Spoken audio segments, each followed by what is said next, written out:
Meu grupo de amizade, assim, tipo, odiava. Ela falava, esse Gaules é um lixo, ele é um merda, não faz nada, fica fazendo live o dia inteiro, ele é retardado, ele é doente. Aí eu falei assim, gente, eu preciso conhecer ele, né? Só que eu não vou conhecer por boca de outras pessoas, eu prefiro conhecer por ele, né? Aí eu fui no Instagram, chamei ele e falei assim, você pode me passar seu número? Aí ele falou assim, não, posso. Aí ele passou o número dele, eu chamei ele me respondeu 3 dias depois. Uma pessoa fácil de comunicação, né? Não Entendi. é tão fácil de comunicação. Aí ele respondeu assim, foi mal, muita correria por aqui. Eu falei, caramba, mas como você consegue? Aí ele falou assim, resiliência, né? Tem que levantar todo dia e fazer a rotina. Aí eu falei assim, caramba, mano, como que você lidar com isso? Como que você aguenta? E a gente foi puxando papo e conversando, né? Aí ele falou assim, mas por que você pediu meu número? Aí eu falei assim, porque eu quero te conhecer. Eu quero saber quem você é, o que você faz, por que você faz tanta stream por tanto tempo. O que aconteceu com você, o que aconteceu com a sua vida. Eu quero, tipo, conversar mesmo. Saber sua história. Saber sua história, mas eu quero saber pela sua boca, não pela boca dos outros. Porque os outros, as pessoas mentem, as pessoas falam mal, não tem jeito, né? Aí ele falou assim, vamos fazer uma ligação? Eu falei, vamos. Aí ele me ligou, ele falou assim, antes de eu contar a minha história, eu quero ver a sua. Aí eu contei toda a minha história pra ele. E aí ele falou assim, tá, agora eu vou contar a minha história, né? E ele contou toda a história dele. E a nossa história batia muito, né? E eu tava até falando pra ele no carro, né? Ele já tá... Ele tá emocionado. Porque, tipo, é uma coisa muito forte, né? O que a gente tem em comum é a parte, tipo, na infância, né? A gente foi abusado sexualmente. Ele tem o jeito dele, que ele foi abusado. Eu fui estuprada. E a gente meio que se conectou porque a gente sabia qual que era a dor um do outro. Então a gente se entendia. E ele tinha problema com o pai, ele tinha problema com mãe. Aí eu também tinha problema com o pai. Nunca tive problema com a minha mãe, graças a Deus. Hoje eu tenho ela comigo e minha mãe tem o Gal como um filho, né? Minha mãe cuida, assim, da gente de uma forma insana. E isso conectou mais a gente, né? Fora os problemas que a gente já passou, assim, de relacionamento, de traição, de desprezo, sabe? A gente passou por muita coisa igual que conectou a gente, acabou conectando, né? E aí a gente meio que se... Ele falou pra mim, pelo primeiro dia, o dia que ele me viu, ele falou assim pra mim, o dia que você me ligou, eu sabia que você era o amor da minha vida. Nossa, eu arrepiei aqui agora, velho. Ele falou isso pra mim. E a gente não sabia, né? Eu encontrei ele num evento em Brasília. Foi a primeira vez que a gente se viu, né? E coincidentemente foi dia 11/11, que a gente tem tatuado no pulso. E ele tem tatuado no pulso faz muito tempo. Foi dia 11/11, né? E eu perguntei pra ele, mas o porquê disso? Ele falou assim, você tá no lugar certo, na hora certa, com a pessoa certa. Eu já tinha essa tatuagem, né? Ele já tinha. Eu já tinha essa as tatuagens, eu não tenho tantas tatuagens que nem ela, mas é muito louco, porque eu fiz as minhas tatuagens em 2014, 15, 16. E todas elas têm uma história atual, entendeu? Se ressignificaram de alguma forma. Por exemplo, depois que a gente se conheceu e tal, ela comentou, nossa, hoje é dia 11/11, igual essa tatuagem. Eu não tinha reparado, não foi nada proposital, né? Eu tenho um 777, que o ano passado, de 2020, eu bati os recordes e deu 7.770.000.000 de minutos assistidos. Deu 7,77 o número. Aí tem a resiliência, tem serendipity, as minhas tatuagens, elas têm conexões que assim, eu não sei explicar, mas... Com né? o futuro. Que louco isso, tipo, cara. esse resiliência eu fiz pra mim, eu nunca imaginei que seria um negócio, tipo... Na época que eu fiz isso, minha vida tava relativamente muito mais tranquila do que ela foi se tornar no futuro, sabe? Assim, por mais que já tivesse uma história, Então, são coisas que foram vindo assim, eu falei, não, eu preciso tatuar isso. E nunca foi muito... a maioria das tatuagens foram tatuagens que eu fui no estúdio com um amigo meu, que ele ia tatuar, e elas são super simples, porque a pessoa falava, mas você não quer tatuar? Aí eu falava, mano, não sei se eu quero tatuar. Aí eu pensava alguma coisa e falava, mano, vou tatuar isso aqui. Era na hora, assim. Uhum. E depois que você vinha descobrir o significado. Que louco isso. E aí a gente se viu na BGS de 2019, né? E aí a gente conversou, tudo 2018. mais. 2018? Acho Foi que 2018? Não foi? Foi. Vocês começaram a conversar no final de 2018. Ah, foi. Foi, passou, É verdade. Foi 2018. Aí Aqui? Em São Paulo. Em São Paulo, na BGS. Isso. Os dois já moravam aqui? Ela morava em Sumaré. Eu morava em Sumaré. Tá. Lá perto de Americana. Aí você vinha pro evento e voltava? É. Tá. Aí às vezes eu vinha pra São Paulo, ficava na casa dele aqui, a gente ficava junto. Mas assim, a gente começou na amizade. A gente conversava muito, né, como amigo e tal. E ele tava num relacionamento. Só que o relacionamento dele já não tava tão bom. E na época ele fumava muito cigarro, né? E eu não gostava tanto, tipo, o cheiro me incomodava, assim, eu não... Hoje em dia eu nem ligo mais, nem me importo, mas na época eu já era meio assim, né? Aí ele falava, vamos ali fora e tal, pra eu fumar um cigarro. E ele fumava muito cigarro, mas ele fumava muito Um cigarro. atrás do outro. Ah, era fora da live, assim. Eu ficava muito tempo em live. Quando eu não tava em live, era um momento que eu fumava mais, assim. Porque era muita tensão, né? E aí eu falava, cara, isso não faz bem pra ele.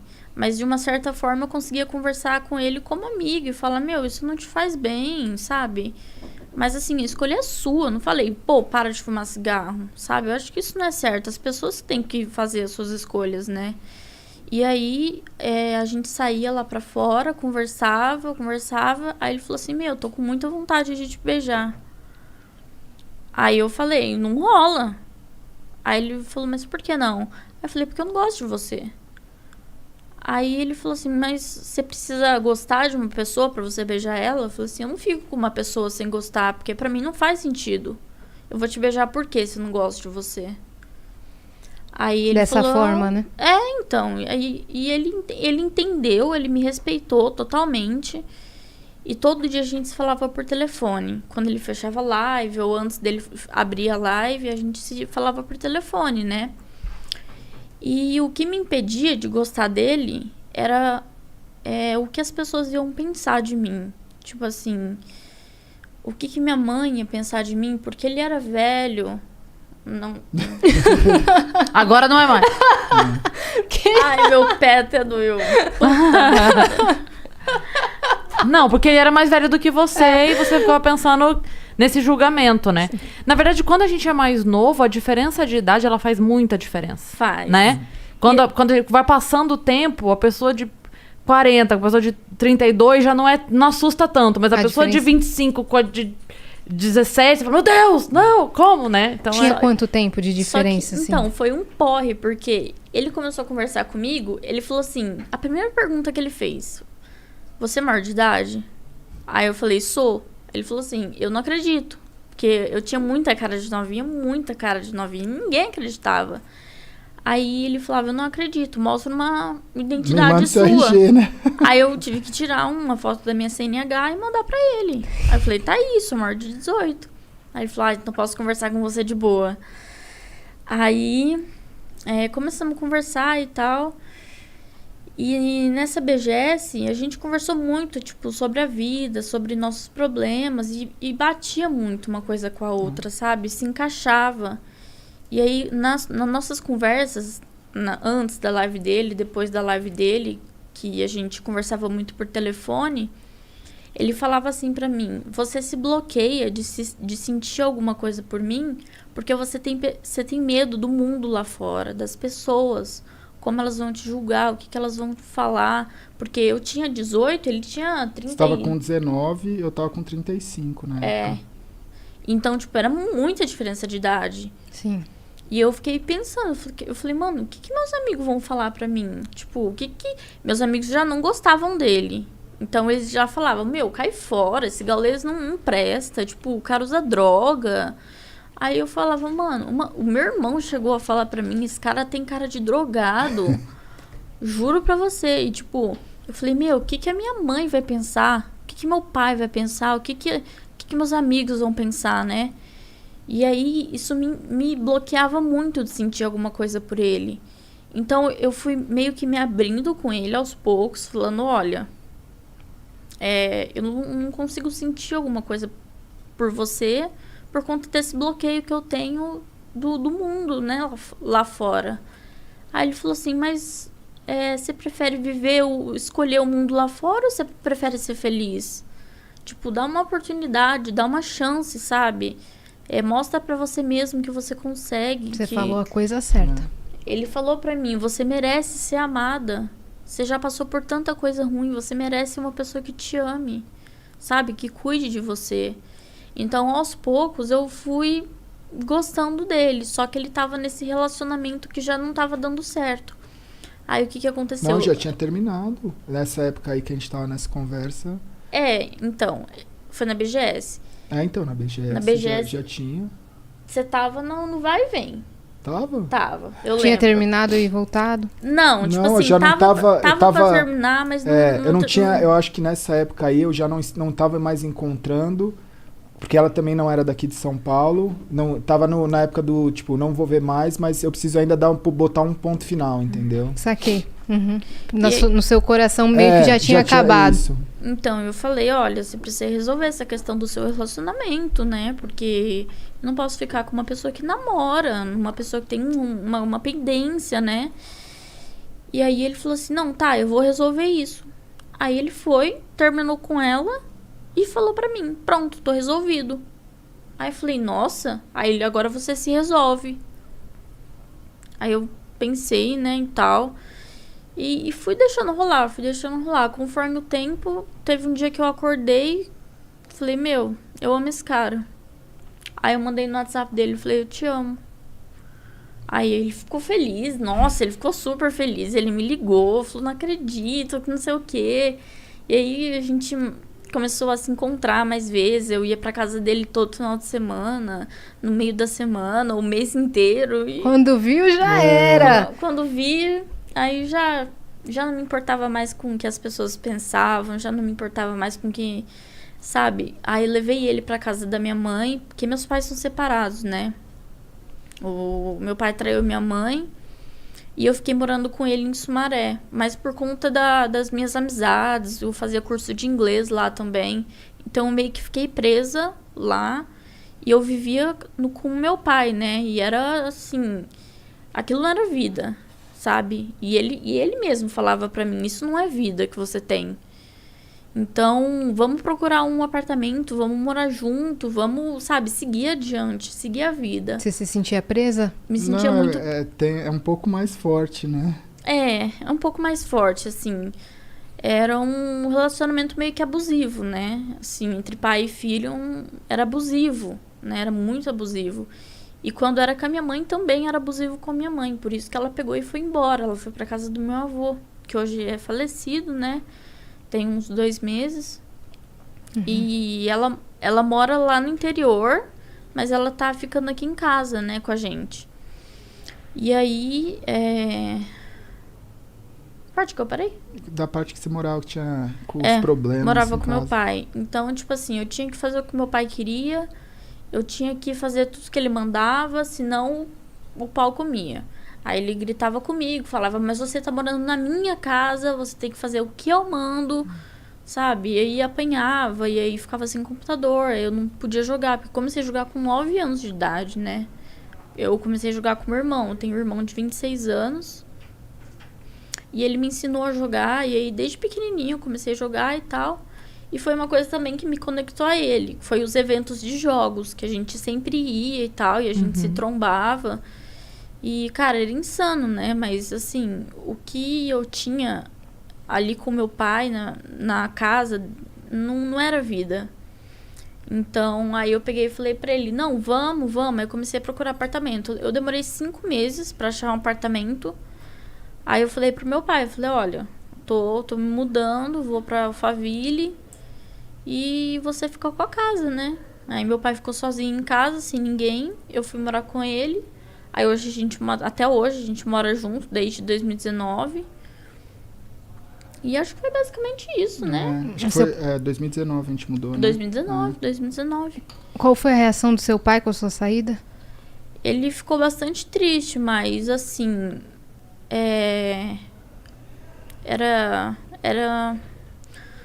Não tinha comparação, assim, a tristeza dele com a minha. Sabe? O que eu sentia e o que ele sentia. Então, eu acho, assim, que infelizmente o meu pai, ele é uma pessoa digna de dó. Porque ele fez muito mal pra mim, pra minha mãe, pro meu irmão. Ele me batia muito, ele batia muito no meu irmão. Ele tratava de forma agressiva minha mãe, né? E eu e meu irmão crescia vendo isso, esses tipos de abuso, né? Porque abuso não é só abuso sexual, tem abuso psicológico, verbal, então. E a gente foi crescendo vendo isso, né? E o meu pai sempre humilhando minha mãe, humilhando a gente. E a gente meio que cresceu assim, né? E eu precisei amadurecer muito cedo. Então, desde nova eu já entendo um pouco das coisas, do mundo, como que era, como que funcionava. E pra mim foi bem difícil, né? Porque relacionamento pra mim nenhum dava certo, era sempre traição. Aí não podia confiar em amigo, porque teve o problema que eu fui estuprada, né? Eu tinha 17 anos e eu contei pros meus amigos, né? Eu falei, olha, aconteceu isso comigo. E os meus amigos, eles davam risada. Eles falam, pô, isso não é assunto que se brinca, você tava zoando com a nossa cara. Eu falei, não, eu tô falando a verdade.